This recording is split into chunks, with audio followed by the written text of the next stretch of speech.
오늘 확장 억제 전략 협의체에서 러북 간의 군사 협력에 대해서도 우려를 같이 하셨다고 말씀 주셨는데요. 북한뿐만 아니라 중국, 러시아 등이 한반도의 잠재적인 군사 위협으로 인식하고 있는 것인지 궁금하고요.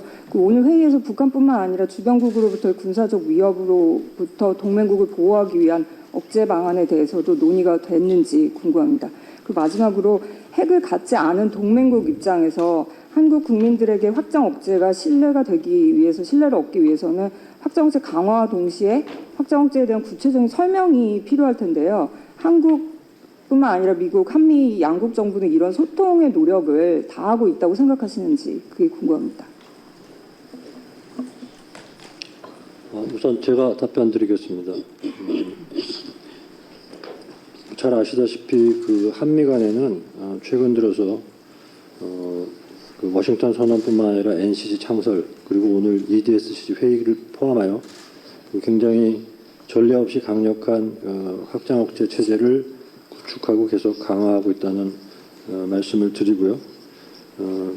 오늘 북러 접근 문제에 대한 의견 교환은 아무래도 잘 아시다시피 최근에 김정은 위원장 방러와 북러 정상회담에 따라서 이 확장 억제와 관련된 우려 사항들이 제기됐기 때문에 그에 대한 한미 양국의 대응과 공조 방안에 대해서 협의한 것이라고 말씀드려 주시겠습니다.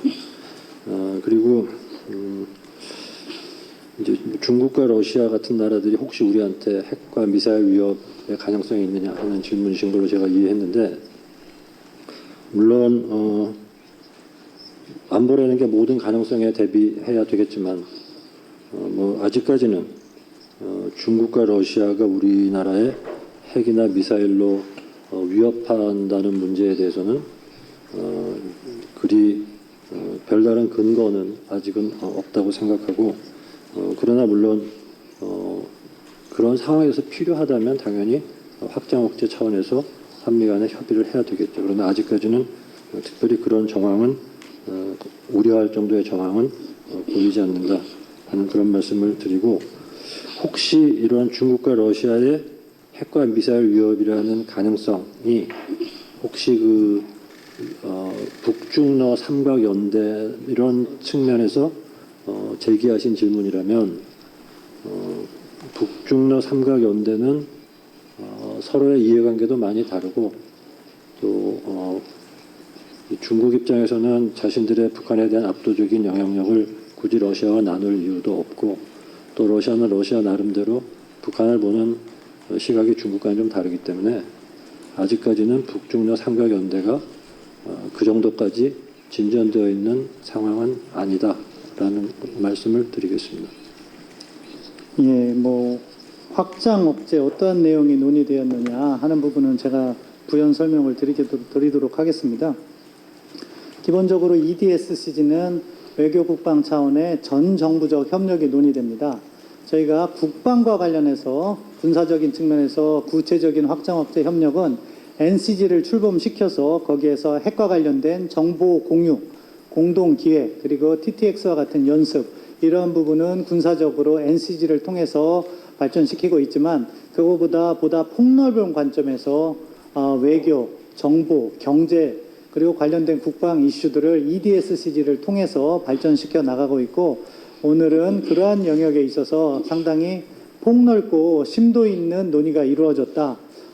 작년에 제가 워싱턴 DC에서 3차 EDSCG에 참여를 했는데, 그때보다도 한 단계 성숙한 논의가 이루어졌고, 이런 논의를 거듭하면서 서로 양측이 필요한 부분이나 부족한 부분과 관련해서 그것을 보완해 나가고 있다, 이렇게 말씀드릴 수 있겠습니다.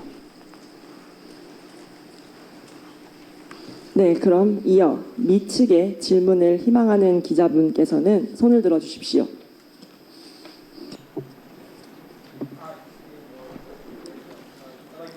I cannot hear.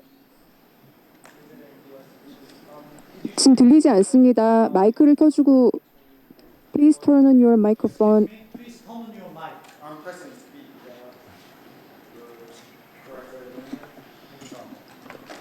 Can you hear me? Okay, great. My question is for the two visiting U.S. officials. Could you share any details 네, as to how 우리가 responding to the recent 최근에 cooperation between Russia and North Korea? 북한과 러시아 간의 협력을 보여주는 그런 모습에 대해서 어떻게 대응할지에 대해서 보다 구체적인 방식들에 대해서 조금 공유해 주실 수 있을까요? 그리고 확장 억제 차원에서 또 구체적으로 어떤 조치가 가능한지 말씀해 주시면 감사하겠습니다. 감사합니다. Yes, obviously the recent reports about 최근에 potential sale of arms between 무기 North Korea and 판매가 Russia is concerned. 러시아와 북한 사이에 이루어질 수도 있다는 보도가 있었습니다. 우려가 되는 일이죠. 이것은 유엔 안보리 결의안에 위배되는 것입니다. 따라서 한국뿐만 아니라 한국이나 미국뿐만 아니라 국제사회가 이 모든 점을 강조하고 이것이 위반이라는 것을 지적하는 것이 중요하다라고 생각합니다. 유엔 안보리 결의안에 위반한다는 것이죠. 우리가 예전에도 그랬고 최근에도 그랬고 우리가 오늘도 언급했었지만은 우리가 하고 있는 거는 확장 억제를 강화시킬 뿐만 아니라 다른 국가들에게 이런 시그널을 보내는 것입니다.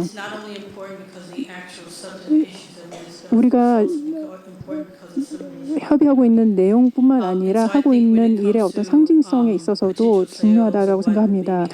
이러한 북한과 러시아 사이의 어떤 거래와 관련해서는 계속해서 우리의 강력한 관계와 지속적인 확장 억제에 대한 시그널을 보내고 또한 강조하는 것이 중요하다고 생각합니다.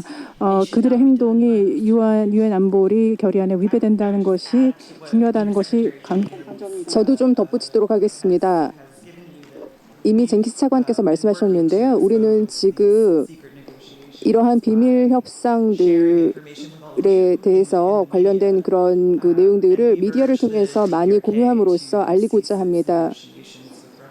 그리고 북한이 지금 그 러시아와의 그런 어떤 그 협력을 추구하고 있고 그리고 우크라이나에 대한 그런 지원 차원에서도 이러한 것들을 추구하고 있는 것을 우리가 볼 수가 있습니다. 그리고 이것은 이런 식으로 무기거래, 북러 간의 무기거래 같은 경우는 우리가 그 8월에 있었던 것처럼 이것은 분명히 국제법을 위반한 것이라고 말하겠습니다. 그리고 우리가 계속해서 파악하는 노력과 이런 것들을 통해서 그 러시아가 군사 어떤 장비들을 이런 우크라이나에 대한 불법 전쟁을 유지하기 위해서 계속해서 취득하는 노력들을 저지하려는 이에 대응하려는 노력들을 계속해서 진행하고 있습니다. 종료되었습니다. 그럼 이것으로 제4차 한미 고위급 확장 억제 전략 협의체 회의 공동 기자회견을 모두 마치겠습니다.